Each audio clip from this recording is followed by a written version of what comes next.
beyond mere logistical challenges, the devastation further complicates the daily struggle for survival for many households and communities.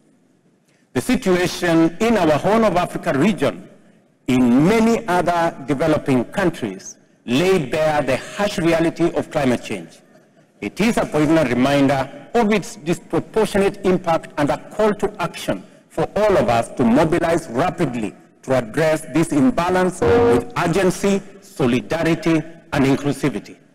As I've tried to say on many occasions, unless we rapidly repair and restore nature's unique economy based on harmony and balance, which is our ultimate sustainer, our own economy and survivability will be imperiled.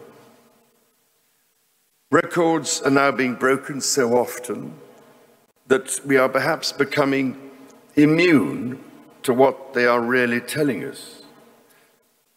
When we see the news that this last Northern Hemisphere summer, for instance, was the warmest global average temperature on record, we need to pause to process what this actually means. It represents a new day for climate finance,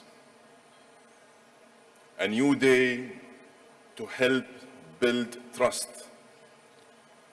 and it's a new day to build the true new climate economy. Africa, we are ready to play our part in full.